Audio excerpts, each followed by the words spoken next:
అన్నా ఈ గణేష్ ఎంత అన్న? 5,000 అన్న. 5,000 స్కానర్ చూపి అన్న. అన్నా నీకు పేమెంట్ చేసినాడు. అరే మనలో కాల్ చేసి రమ్మన్. సరే అన్న చేస్తాం. అరే ఇక్కడ గణేషుని ఫిక్స్ చేసినాం, అన్న పిలుచుండి జల్లి రర్రా. సరేరా. అరే అన్న పిలిచినట్టు పోదాంపా.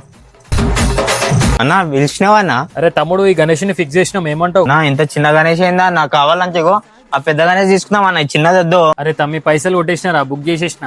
అరే అన్న అదంతా చెప్పక అన్న, పెడితే పెద్దది పెడదాం, లేకపోతే మేము సపరేట్ పెట్టుకుంటాం. అవునా తమ్మి? సరే మీరు అన్నట్టు ఆ పెద్దదే తీసుకుందాం, కాకపోతే మనిషికి 10,000 అయితే కొట్టురు పైసలు.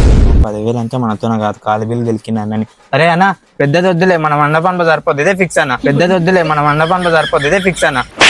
ఇందాకకెళ్ళి అది పెద్ద గణేశుడు అన్నావు, ఇప్పుడు ఏంద్రా చిన్న గణేశుడు అంటున్నావు? అన్న మేము 10,000 ఇస్తాం, అది ఫిక్స్. అది సరేరా మీ ఇష్టం అన్న. ఇందాక నీకు కొన్ని పైసలు కొట్టినా, దానికి ఎక్స్ట్రా కొడతా, ఆ గణేష్ మేము బుక్ చేసుకుంటాం అన్న. మా అన్నమాట వినింటే 1,000 రూపాయలు అయిపోయేది. కాలి పిల్లి వీళ్ళని లేపిన, ఇప్పుడు చేనుగానే గెలివేతాను 10,000.